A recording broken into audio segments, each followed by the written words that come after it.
Don't forget to post your look. The fusion contest is heating up. Have you shared your entry yet? Style click post tag at Srinidhi Silks. Let the votes see your creative spark. Time is running out. Srinidhi Silks and Textiles. PC Napashitti Circle, Nehru Road, Shivamogga. Contact us 8845777200 or 08182272939.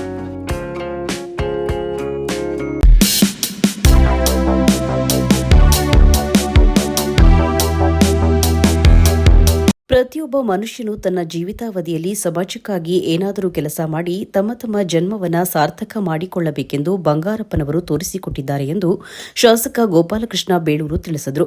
ಮಾಜಿ ಮುಖ್ಯಮಂತ್ರಿ ದಿವಂಗತ S ಬಂಗಾರಪ್ಪನವರ 93ನೇ ಜನ್ಮ ದಿನಾಚರಣೆ ಅಂಗವಾಗಿ ಸೊರಬ ತಾಲೂಕಿನಲ್ಲಿ ಆಯೋಜಿಸಲಾಗಿದ್ದ ಕಾರ್ಯಕ್ರಮದಲ್ಲಿ ಭಾಗವಹಿಸಿ ಮಾತನಾಡಿದ ಗೋಪಾಲಕೃಷ್ಣ ಬೇಳೂರು, ಬಂಗಾರಪ್ಪರವರು ಮುಖ್ಯಮಂತ್ರಿ ಅವಧಿಯಲ್ಲಿ ರಾಜ್ಯದ ಜನತೆಗೆ ನೀಡಿದ ಕೊಡುಗೆಗಳನ್ನು ಜನ ಎಂದಿಗೂ ನೆನಪು ಮಾಡಿಕೊಳ್ತಾರೆ. ಬಂಗಾರಪ್ಪನವರು ನೀಡಿದ ಯೋಜನೆಗಳಿಂದ ಜನರು ತಮ್ಮ ಬದುಕಿನಲ್ಲಿ ಬೆಳಕನ್ನು ಕಂಡಿದ್ದಾರೆ. ಗ್ರಾಮೀಣ ಭಾಗದ ಮಕ್ಕಳಿಗೆ ವಿದ್ಯಾಭ್ಯಾಸದಲ್ಲಿ ಅನುಕೂಲವಾಗಲು ಕೃಪಾಂಕವನ್ನ ಜಾರಿಗೆ ತಂದರು. ಬಂಗಾರಪ್ಪನವರು ತಂದ ಈ ಕೃಪಾಂಕ ಯೋಜನೆಯನ್ನ ಬಳಸಿಕೊಂಡು ಅನೇಕ ಗ್ರಾಮೀಣ ಭಾಗದ ವಿದ್ಯಾರ್ಥಿಗಳು ಇಂದು ಒಳ್ಳೆಯ ಹುದ್ದೆಗಳಲ್ಲಿದ್ದಾರೆ. ರಾಜ್ಯಕ್ಕೆ ಆಶ್ರಯ ಆರಾಧನೆ ಎಂಬ ಮಹತ್ವ ಯೋಜನೆಗಳನ್ನು ತಂದು ರಾಜ್ಯದ ಬಡವರ ಪರವಾಗಿ ಎಸ್ ಬಂಗಾರಪ್ಪನವರು ಕೆಲಸ ಮಾಡುವ ಮೂಲಕ ಬಡವರ ಬಂಧು ಎಂದೇ ಗುರುತಿಸಿಕೊಂಡಿದ್ದಾರೆ ಎಂದು ಶಾಸಕ ಗೋಪಾಲಕೃಷ್ಣ ಬೇಳೂರು ತಿಳಿಸಿದರು. ಬಂಗಾರಪ್ಪನವರ ನಾಯಕತ್ವದಲ್ಲಿ ನಾವು ಬಂದಾಗ ನಾನೊಬ್ಬ ಸಾಮಾನ್ಯ ವ್ಯಕ್ತಿಯಾಗಿದ್ದಂಥ ಸಂದರ್ಭದಲ್ಲಿ ಗೋಪಾಲಕೃಷ್ಣ ನೀನು ನಿಲ್ಲಬೇಕಣೋ ಎಲೆಕ್ಷನ್ಗೆ ಅಂತ ಹೇಳಿ ನನ್ನಂತ ಒಬ್ಬ ವ್ಯಕ್ತಿನ ಸಾವಿರಾರು ಜನ ವ್ಯಕ್ತಿಗಳನ್ನ ರಾಜಕೀಯ ತಂದು ಇವತ್ತೇನಾದರೂ MLA ಮಾಡ್ತಾರಂತ ಶಕ್ತಿ ಅದು ಬಂಗಾರಪ್ಪನವಂತ ನಾಯಕತ್ವದಲ್ಲಿ ಮಾತ್ರ ನಡೀತು. ಹೇಳ್ತಿದ್ರು ನಾನು ಇಂಜೇನು ನಾನು ನಡೆದಿದ್ದೇ ದಾರಿ ಅಂತ ಹೇಳ್ತಿದ್ರು. ಖಂಡಿತ ಸಾಹೇಬ್ರೆ, ನೀವು ನಡೆದಿದ್ದೇ ದಾರಿ ಹಾಗೆ ನಡ್ಕೊಂಡು ಬಂದಂತ ಮಾನ್ ನಾಯಕ ಇವತ್ತು ನೆನಪು ಮಾಡ್ತಾ ಇದ್ದೀವಿ. ನನಗೆ ಒಂದು ಬೇಸರ ಇತ್ತು, ಇವತ್ತು 80 ವರ್ಷದ ಹುಟ್ಟುಹಬ್ಬವನ್ನ ಸನ್ಮಾನ್ಯ ಕಾಗೋಡು ಸಾಹೇಬರಿಗೆ ಮಾಡಬೇಕಂತ ತೀರ್ಮಾನ ಮಾಡಿದ್ವಿ. ನಾವು 80 ವರ್ಷ ಆಯ್ತು ಕಾಗೋಡು ಸಾಹೇಬರಿಗೆ ಮಾಡಬೇಕಂತ ತೀರ್ಮಾನ ಮಾಡಿದ್ವಿ. ಕಾಗೋಡು ಸಾಹೇಬ್ರಿಗೂ ಬಂಗಾರಪ್ಪ ಸಾಹೇಬ್ರಿಗೆ ಗೊತ್ತಲ್ಲ, ಅವಾಗ ಹಾರ ಹಾಕೊಳ್ತಿದ್ರು, ಹರ್ಕೋತಾ ಇದ್ರು, ಅವ್ರು ಗೊತ್ತಿತ್ತಲ್ಲ ಅವ್ರದ್ದು, ಮತ್ತೆ ಒಂದೇ ಆಗ್ತಿದ್ರು. ಅಲ್ಲಿ ಸ್ವಲ್ಪ ಒಂದು ಮಾಡೋದು ಬಹಳ ಕಷ್ಟ ಇತ್ತು. ಆವಾಗ ನಮಗೆ ನಾಯಕತ್ವ ಕೊಟ್ರು, ಏನಾರು ಮಾಡಿ ಒಪ್ಸ್ಬೇಕಂತ ಹೇಳಿ. ನಾವು ಹೋಗಿ ಕೇಳಿದ್ವಿ, ಸಾಹೇಬ್ರೆ ಏನಾರು ಮಾಡಿ ಒಂದು ಸನ್ಮಾನ ಮಾಡಬೇಕು, ದಯವಿಟ್ಟು ಒಪ್ಕೋಬೇಕಂತೇಳಿ.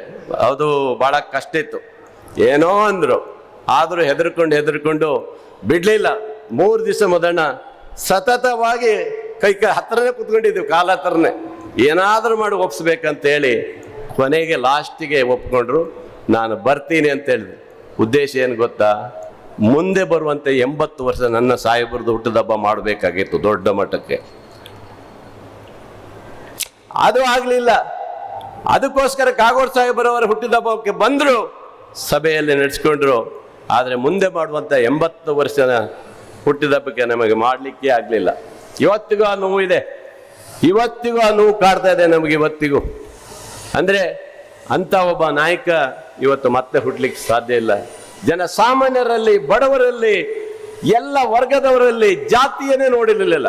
ಯಾವುದೇ ಜಾತಿನೂ ನೋಡದೇ ಇರುವಂತ ಏಕೈಕ ವ್ಯಕ್ತಿ ಅದು ಬಂಗಾರಪ್ಪನವರಂತ ಹೇಳಲಿಕ್ಕೆ ನಾನು ಇವತ್ತು ಖುಷಿ ಬೀಳ್ತೇನೆ ಬಂಧುಗಳು. ಇವತ್ತು ಅದಕ್ಕಾಗಿ ಹೇಳೋದು, ನಮ್ಮ ಸಾಧನೆಗಳನ್ನ ಯಾವತ್ತಿರುತ್ತೆ ನಾವು ಇಲ್ಲದಾಗಲೂ ಸಹ ನೆನಪು ಮಾಡುವುದು ಬೇಕಾದ್ರೆ ಇದೇ ಸಾಧನೆ ಅಂತ ಹೇಳ್ತಾರೆ ಇವತ್ತು.